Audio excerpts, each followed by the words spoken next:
Olá pessoal, tudo bem? Eu sou o Fernando Rocha, esse é o nosso Saúde e Bem-Estar, começando hoje, agora. O programa que começa nesse instante vai falar sobre o chamado Junho Laranja, que fala sobre a prevenção de doenças importantes ligadas ao sangue, especialmente anemia e leucemia. Vamos falar de uma campanha que também é muito importante, que está relacionada à prevenção do suicídio. Vamos saber mais sobre isso, a gente está aqui te esperando. O programa está começando agora.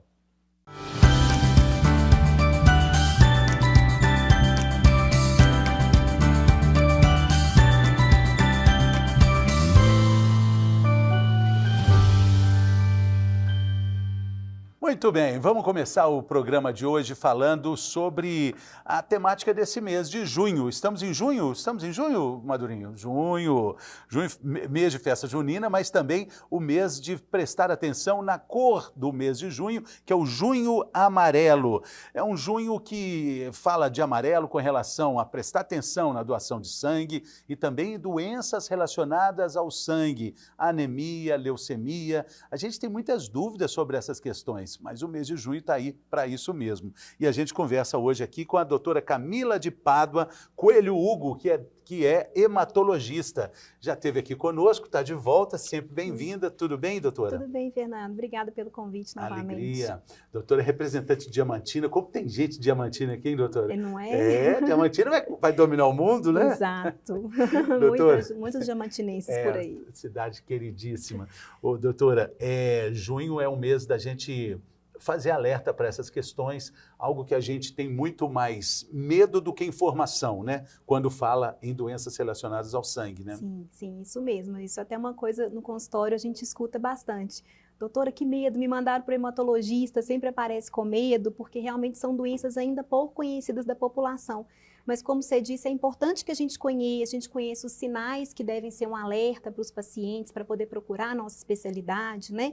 Então, um paciente que tem uma anemia que não melhora, aquela anemia que já foi tratada, talvez seja interessante avaliar um especialista. Paciente que começa a ter sangramentos não explicados, muitos hematomas no corpo, às vezes sangramento nariz, gengiva, que não tinha antes, e começa a ficar frequente, infecções de repetição, aquela febre que não vai embora, um cansaço excessivo, né? Então, isso tudo é importante a gente prestar atenção, porque às vezes pode ter algum problema lá no hemograma, no exame do sangue, que vai nos direcionar para algum diagnóstico. Tudo parte também desse exame de sangue que a gente faz com muita frequência? Sim, a maioria das doenças hematológicas a gente consegue começar a detectar a partir do hemograma, que tem as 3 séries do sangue, né? Que é a série vermelha, a série branca e as plaquetas. Todas elas produzidas lá na medula óssea, que é a fábrica do sangue. Então, a grande maioria dos problemas hematológicos, a gente começa a desconfiar a partir do hemograma, do exame de sangue. A gente estava outro dia fazendo um programa aqui sobre a importância da observação do exame de urina, que pode também indicar problemas ligados ao corpo todo, não só na bexiga, nos rins, né? Isso. E aí, o que se comentou aqui, doutora, foi que esses traços invisíveis a olho nu de sangue que estão também, ou nas fezes, na urina, tudo isso, de alguma forma, remete a problemas hematológicos, né? Sim, pode estar associado, sim, a doenças hematológicas, quando a gente tem algum sangramento ou nas fezes ou na urina, mesmo que não visíveis, né? Principalmente não visível, exatamente, né? A gente tem que prestar atenção, que pode levar ou a um diagnóstico hematológico, ou o contrário também é verdadeiro. A gente começa de uma investigação, às vezes, de anemia, e vamos parar lá no intestino, porque vimos que é uma anemia por sangramento, a gente começa a pesquisar, ver que tem um sangramento nas fezes, e por aí a gente vai avaliar o sistema digestório. Então, tudo está muito interligado, né? Tudo muito interligado. A história, né, do sangue oculto nas fezes, exato, né, um exame importantíssimo. Muito importante. Hoje em dia, muito bem feito, né? Então, antigamente a gente tinha muito falso positivo, hoje isso vem diminuindo bastante. Então, um exame fácil de ser feito e que nos dá muita informação, muitas vezes. Aquela experiência bem popular de abaixar assim, aqui essa parte do olho para ver se está vermelho, corado, isso faz sentido? Faz um pouco de sentido, porque o que acontece? Quando a gente está com anemia, que é a baixa dos glóbulos vermelhos do nosso sangue, a gente fica mais pálido, porque a cor fica mais pálida, porque a gente tem menos sangue, né? Então, a gente avaliar, às vezes fala, olha, tá mais branquinho, pode indicar uma anemia, mas é claro que isso é muito subjetivo. O exame confirmatório tem que ser através do hemograma. Mas, às vezes, uma pessoa mais atenta vai perceber, uma pessoa que convive todos os dias com aquela pessoa, às vezes vai perceber que está ficando mais pálido. Mães preocupadas vivem puxando o olho dos filhos para ver, né? Isso, para ver. Ainda mais criança que tem mais tendência a ter anemia, principalmente por falta de ferro. E da mão? Da mão, a gente é mais a movimentação das mãos, mas aí é mais doenças articulares. Agora, para a gente avaliar o sangue, às vezes eles faz assim para ver se o sangue está voltando rapidinho, né? Também. Ah, tá. Dá uma esbranquiçada e logo depois tem que ficar atento para ver se vai ficar vermelhinho de novo. Sim, sim. Então, são pontos interessantes de atenção, mas quando a gente fala de prevenção, a gente está falando de exames regulares? Isso, é algum sintoma diferente, como eu mencionei no início, né, que não vai nos direcionar para fazer algum exame específico, mas os exames ajudam. Muitas vezes a gente vai ter algumas coisas, poucos sinais, né, e o check-up, né, o famoso check-up, alguns exames realmente indicados para cada faixa etária, às vezes nos ajudam a detectar uma doença mais precocemente. Sim. E quando a gente fala de leucemia, existe também a associação do transplante de medula, que não é a medula cerebral, é a medula óssea. Isso. Também tem muita confusão com relação a isso. O maio amarelo, o maio laranja, desculpa, maio já passou, junho laranja, serve também para a gente esclarecer isso, né? Transplante de medula não tem... É a medula óssea, né, doutora? Exato, isso mesmo. Então, a gente tem duas medulas, né? Medula espinhal, que é aquela que fica no meio da coluna, do sistema nervoso. Não é essa, a gente fala da medula óssea, que fica dentro dos ossos. Então, quando a gente precisa de um transplante de medula, principalmente quando é um doador diferente, né? A gente chama ou de doador aparentado ou de doador voluntário, a gente vai colher a medula óssea do paciente, não tem nada a ver com a medula espinhal. Então, não tem risco para o paciente, a gente colhe realmente do osso e não da medula espinhal. A gente até falou isso da última vez, né? Durante muito tempo, a comparação para se achar um doador de medula óssea era como achar uma agulha num palheiro, né? Isso. Isso mudou. Mudou porque tem muita gente que tem cadastrado no banco hoje, então a chance de você encontrar é maior, mas hoje também existe transplante chamado haploidêntico, que é aquele transplante de que você pode ter uns 50% de compatibilidade com o seu doador. Isso é uma evolução. Uma evolução, exatamente. Então, virtualmente, você teria sempre um doador haploidêntico, pai, mãe, filho. Então, hoje a disponibilidade do doador aumentou por conta disso. E a gente evoluiu no transplante, no próprio transplante, para a gente fazer medicações preventivas, porque mesmo 50% compatível, a gente consegue fazer um transplante com sucesso. Então, hoje, realmente, assim, a gente tem um boom aí do transplante por conta desses doadores. Mas, claro que o banco ainda é muito importante, o banco de doadores de medula. Sim, sim. E nesse mês também acontece o Dia Mundial da Doação de Sangue. E doação de sangue, é importante a gente falar, para que ela se estenda também para a doação de medula, né? Quem for doar sangue, já que foi... se credencie também para ser doador de medula, né? Exatamente, é uma coleta de sangue apenas no primeiro momento, aí a gente guarda, né, o pessoal guarda o sangue desse paciente, faz a tipagem e se aparecer algum possível receptor, algum paciente compatível com aquele doador, aí eles entram em contato com o doador para ir fazer toda a doação. É importante tanto cadastrar quanto manter o cadastro atualizado de endereço, telefone, porque caso precise falar com aquela pessoa, a gente consiga o contato. Porque é coisa que demora. Pode ser daqui a 10 anos, né? Pode ser menos, mas talvez até mais. Então, uma hora chega... Pode aparecer um paciente precisando da medula, né? Quem doa tem que ficar internado? É invasiva essa retirada? Isso depende. A gente tem duas formas de doação. Ou através do sangue periférico, que é um procedimento chamado aférese. Aí o doador ele vai receber uma medicação subcutânea, igual a insulina, uma medicação subcutânea durante alguns dias, e vai no Hemominas e coleta. Geralmente é uma internação de um dia para o outro, uma internação rápida. E a outra forma de doar é doar a própria medula, e aí é um procedimento em bloco cirúrgico, porque vai ser uma punção na medula óssea, riscos mínimos para o doador, e aí ele também fica internado de um dia para o outro, faz a doação num dia e no dia seguinte ele vai embora. É bem rápido, não tem risco, não tem nenhum problema maior. O doador encontra com quem está doando? Para quem está doando? Então, existe uma regra que só a partir de 2 anos da doação, se ambos quiserem, o receptor e o doador, aí eles podem revelar a identidade. Mas até 2 anos é totalmente sigiloso, ninguém sabe quem é o doador, para quem vai mandar a medula.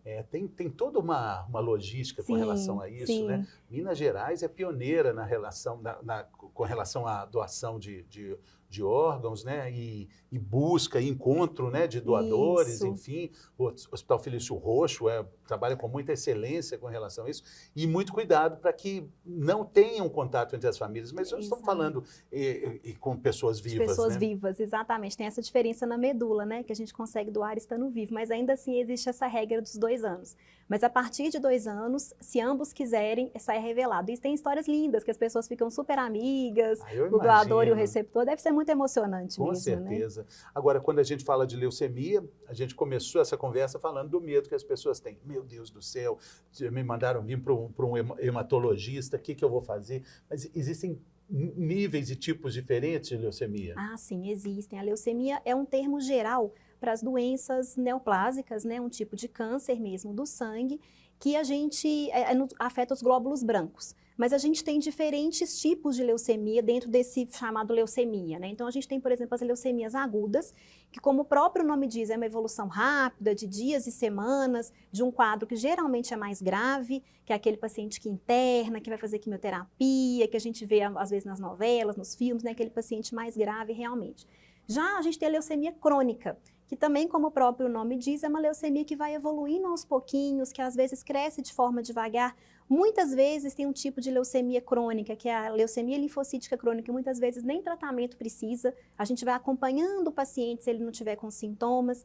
E a leucemia mieloide crônica, que hoje existe um tratamento muito específico para ele, que é um comprimido, que é um tratamento quase sem efeito adverso. Então, realmente existem diferentes tipos de leucemia. Então, o nome assusta, mas a gente tem que entender qual tipo que a gente está falando. Isso é muito importante. Esse remedinho precioso chamado informação, né, doutora? Exato. Agora, a senhora lembrou uma coisa interessante, né? A gente ouve muitos relatos, assim, em livros, romances, filmes, séries, novelas, e sempre pessoas jovens. Isso faz sentido também na vida real? A leucemia é uma doença de pessoas jovens? Na verdade, entre as leucemias agudas, a gente também tem uma subdivisão, que é a leucemia mieloide aguda e linfocítica aguda. A leucemia linfocítica aguda, que é a LLA, é o câncer mais comum na infância. Então, de fato, a gente tem muitas crianças acometidas. Já a LMA realmente é uma doença de pessoas mais idosos, mas pode acometer qualquer faixa etária. Com os idosos tem até uma restrição de idade para fazer o transplante, né? Sim. O próprio tratamento, às vezes, porque o tratamento da leucemia é um tratamento bastante agressivo, então, muitas vezes, dependendo da idade do paciente, a gente não indica o tratamento curativo, às vezes a gente indica tratamentos paliativos. Hoje estão surgindo novas drogas, mais toleráveis pelos pacientes, para a gente tratar essa população, mas o próprio tratamento já é muito agressivo. E o transplante é mais ainda. O transplante é um tratamento que, de fato, exige que o paciente tenha um bom estado de saúde, uma idade adequada, órgãos funcionando bem, os outros órgãos do corpo. A gente precisa de uma avaliação bem detalhada para, de fato, chegar no transplante. E faz sentido a gente imaginar que essas drogas novas no combate ao câncer, que estão muito evoluídas, tipo terapia-alvo, né? Existem formas assim do remédio camuflar de célula contaminada para atacar as outras, né? Mas aí quando a gente fala em órgãos específicos, fala de fígado, de bexiga, mas quando é o sangue não fica muito diluído, isso é uma dificuldade ou não, a gente sempre? consegue ter drogas-alvo também. A gente tem muitas drogas-alvos na hematologia. A própria leucemia mieloide crônica que eu mencionei, foi o primeiro tratamento-alvo, foi para leucemia mieloide crônica. A gente vai direto no problema ali da mutação da célula, age ali e aí a partir daí a célula volta a funcionar normalmente. Então a gente consegue fazer também terapia-alvo de acordo com o que a gente tem de mutação relacionada àquela neoplasia. Porque a senhora está dizendo, né? O tratamento acaba sendo muitas vezes muito agressivo para o paciente, Exato. Por isso tem um limite de idade. É mais ou menos como se uma casa estivesse pegando fogo, aí para apagar o fogo tem que quebrar um tanto de parede Exato. em volta. E isso acontece também com os órgãos internos aí, né? Exatamente. A gente fala que a quimioterapia é a mais comum que a gente tem até hoje para tratar a leucemia mieloide aguda, por exemplo. A gente brinca que é um remédio burro, ela não consegue identificar a célula que ela tem que matar. Então ela sai matando todas as células. Então a gente vai matar as células da medula que ainda estão saudáveis, mas vai matar todas elas. A gente vai atacar as células do intestino, muitas vezes causar toxicidade renal, hepática, na tentativa de destruir a leucemia. Só que a gente destrói um tanto de coisa junto. Então, o paciente ele precisa, a recuperação demora uns 20 dias, então é um processo lento que o paciente precisa estar com um físico, né, adequado para tolerar esse tratamento. E a gente pode falar de cura ou de controle? Sim, a gente tem cura para todos os tipos de leucemia aguda hoje. O tratamento, quando a gente indica o tratamento, né, nosso objetivo é a cura. Alguns pacientes vão ter indicação de cara de transplante de medula, como a gente mencionou, dependendo do risco daquele paciente, a gente consegue classificar isso ao diagnóstico. E na leucemia mieloide crônica, como eu mencionei, existe esse remédio que se toma hoje, alguns comprimidos, e normalmente toma até o resto da vida, então a gente fala em controle, mas existem hoje já protocolos que a gente pode tirar esse remédio, o paciente fica bem. E as leucemias linfocíticas crônicas, a gente tem tratamento, a gente não fala em cura para elas, mas tem tratamento e controle muito adequados. E quando a gente fala de anemia, a gente também fala de um controle que é para sempre ou ocasionalmente a pessoa tem anemia, cura e pronto, acabou?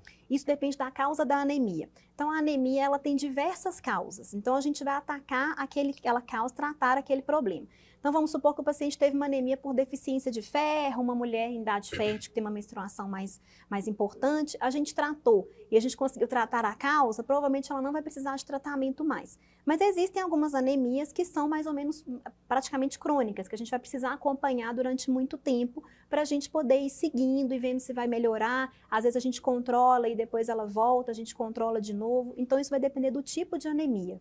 E quando a gente fala de causas, a gente também pode falar de comportamentos de risco, alimentação. O que a gente pode falar? Mas, poxa, tem tantas crianças que têm, né?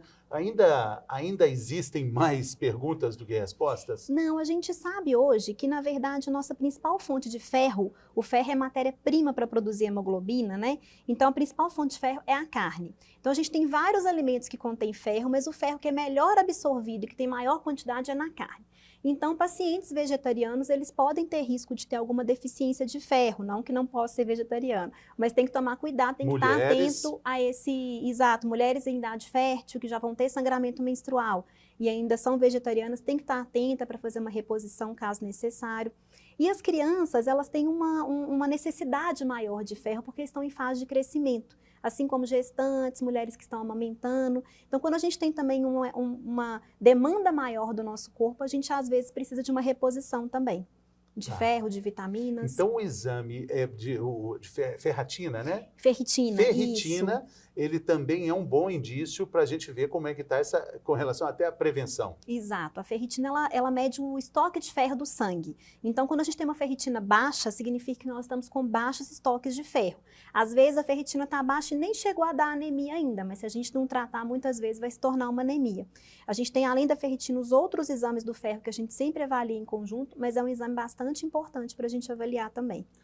Que interessante. Lembrando de um outro programa que a gente fez no mês passado, sobre síndrome das pernas inquietas. Está relacionado também com a falta de ferro. Exato. O ferro ele é matéria-prima para várias células do nosso sangue. Então, outra queixa muito comum no consultório, as mulheres principalmente com baixa de ferro, com queda de cabelo, unha fraca, porque também ele faz parte da composição do cabelo e da unha. Então, se você tem a falta dele, você vai ter também esses sintomas. Então, realmente o ferro é muito importante para o nosso organismo. Outra preciosidade é o magnésio também, né? Considerado cimento do cérebro, né? Isso. Deve ser bom para o sangue também, né? Com certeza, sim. É bom e deve estar em quantidades adequadas, né? Lembrar que a gente nunca deve suplementar aquilo que não precisa.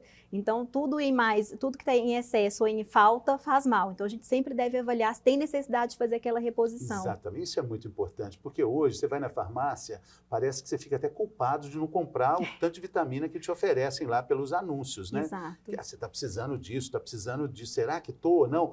Quem vai dizer não é o anúncio, é o médico, Exato, é o exame, né? Exato. A gente tem que sempre avaliar, porque o excesso também faz mal, né? O fígado vai sofrer, né? Quem vai trabalhar esse excesso é a nossa usina de reciclagem, que é o fígado, né? Exato. E, por exemplo, na questão do ferro, já que a gente está falando do ferro, tem pessoas que têm doença, né, de excesso de ferro, que é a hemocromatose, e essas pessoas absorvem mais ferro do que o que precisam, e às vezes a pessoa não sabe que ela tem essa alteração e começa a suplementar ferro por conta própria. Então, certamente não vai ser uma combinação adequada, né? É um problema, né? É um problema. É o excesso de ferro, né? O ferro em excesso, ele faz mal principalmente para o fígado e para o coração, porque ele acumula nesses órgãos e ele causa uma toxicidade para esses órgãos. Então, em excesso também faz mal. Sim, tudo em excesso faz mal, né? Mas a gente estava falando também sobre a investigação de causas, né? Quando a gente fala de vários tipos de câncer, a gente pode pôr, o cigarro está sempre na lista, Sempre. né? Maus hábitos, a inatividade física. Sedentarismo. Mas quando é com as crianças, por que é a questão genética? Exato, a gente não sabemos, né? E, na verdade, assim, a grande maioria das neoplasias, a gente tem algumas coisas que estão associadas, tabagismo, estilo de vida, etc. Mas a grande maioria é uma mutação que acontece e a gente não sabe por quê. É uma mutação, ou seja, a célula sofreu ali um defeito ao longo da vida e começou a produzir células diferentes. Então, a gente não reconhece muito bem o porquê dessas mutações, principalmente em crianças. A gente tem aqui, doutora, o nosso Mitos e Verdades, preparado com muito carinho pelo nosso Madurinho, o Gogó de Ouro. Ele também é produtor e arranjador de mitos e verdades sobre a leucemia. Vamos lá? Você fez da outra vez, não passou pelo Acho que mitos da e verdades? outra vez não teve mitos e verdades, não. Mas agora tem. Vamos Fiquei lá. devendo. Então vamos lá.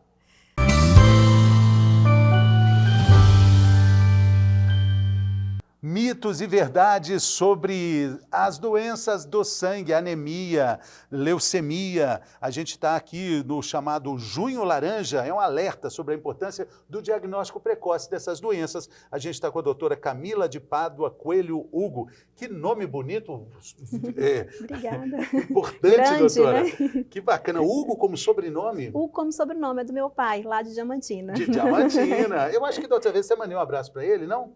Não sei, mas pode mandar agora. Seu Hugo? Paulo Célio de Almeida Hugo. Sou Paulo Célio de Almeida Hugo. Um grande abraço, viu? Sua filha está brilhando aqui no canal Viver Brasil. Obrigada. Vamos lá, então. Eu falo a frase, doutora, e você me diz se é verdade, se é um mito ou se é verdade realmente, tá bom? Vamos. A primeira frase é essa. Anemia pode se transformar em leucemia. Mito ou verdade? Mito. Na verdade, a grande maioria das anemias, elas são carenciais, como a gente estava falando, deficiência de ferro, vitamina B12, e isso não se torna uma leucemia. A exceção é quando a gente tem uma anemia por um problema na medula chamada síndrome mielodisplásica, que é uma alteração da medula, o sintoma mais comum é anemia. Neste caso específico, aí é uma pré-leucemia, pode se tornar uma leucemia, mas na grande maioria dos casos, não. A outra questão é essa, diabetes tem relação com a anemia, é mito ou verdade? Os pacientes doentes crônicos, de qualquer doença crônica, eles podem desenvolver uma anemia, chamada anemia secundária à doença crônica. Então, doença renal crônica, diabetes menos comum, mas pode acontecer lúpus. Então, existe a anemia da doença crônica. A exposição a produtos químicos aumenta a chance de leucemia. Mito ou verdade? Verdade. Então, verdade. A gente sabe que o benzeno, principalmente, ou a exposição à radiação, pacientes que já fizeram quimio, rádio prévias, quimioterapia prévia, radioterapia. Formol nem tanto, tá? Mas o benzeno é principalmente o mais associado. Amianto também nem tanto, é mais o benzeno de todos eles. Que é da gasolina. Exato. É o frentista do posto de gasolina, né? Exato. Aumenta não que significa que terá, mas aumenta a chance. É um risco ali. Para quem abastece também? Depende do tempo de exposição. A exposição, ela depende sempre da quantidade que você está se expondo, se você está se protegendo e do tempo que você está se expondo. Interessante isso. Tem na gasolina e no álcool, sim, né? Nos sim, dois, né? Sim. Nos combustíveis. Anemia é sempre um sinal de má alimentação. É mito ou é verdade? Mito. Então, a gente tem sim as anemias carenciais, mas não necessariamente por uma alimentação ruim. Às vezes está tendo uma perda de sangue, às vezes está tendo, como eu mencionei, né, criança, gestante, que aumentam a demanda. E existem outras causas de anemia, que não são carenciais, que são por outros motivos, que não tem nada a ver com a alimentação. Muito bem. E a última é essa. Toda a anemia tem origem genética. Mito ou verdade? Mito. Não, a grande maioria, na verdade, não é genética. A maior causa de anemia no mundo é ferropriva, é por deficiência de ferro, que não é genético. E as outras, a gente tem várias outras causas, mas a minoria delas é que é genético. Sim. Então, assim, se a gente for cravar aqui a prevenção de anemia no mês do junho laranja, a gente pode falar de, se fosse assim, se eu te pedisse para enumerar uma atitude de prevenção de anemia, seria a injeção de ferro? Na verdade, uma boa alimentação. Boa E se alimentação. você não faz uso, não usa carne, não come carne, você sempre vigiar o seu exame para saber se você precisa de alguma reposição de ferro. Ou se você tem um sangramento menstrual aumentado, ou está em investigação de algum outro sangramento, é sempre importante fazer essa avaliação. A imunidade também é um bom indício, né? Sim, sim. Se você tem, né, doenças de repetição, infecções de repetição. A imunidade é um sistema muito complexo, além do só ver ali o resultado do hemograma. Mas claro que o leucócito é a principal célula de defesa do nosso sangue, então se ela fica baixa, a gente pode ter algum problema na imunidade. São soldados, né, que Exato, lutam, né? Exato. Soldados guerreiros, só pensam em nos defender dia e noite, Exatamente. né? Não dormem, sempre né? alertas. Eles não dormem não, né? Como é que eles vivem sem dormir? Você pensa como deve ser Você ruim. pensa, né? Eu não queria ser soldado, não. Não é? Já tem um tanto aí para proteger a gente, né, doutora? Doutora, muito obrigado, sucesso aí no Junho Laranja, que a senhora siga aí com essa simpatia, essa gentileza, orientando pacientes, orientando familiares, porque isso que faz o exercício da medicina ser tão vibrante, tão emocionante. Sim, com né? certeza, sem dúvida. Eu que agradeço o convite novamente. Muito obrigado. Obrigada. Intervalo rapidinho e a gente volta daqui a pouco.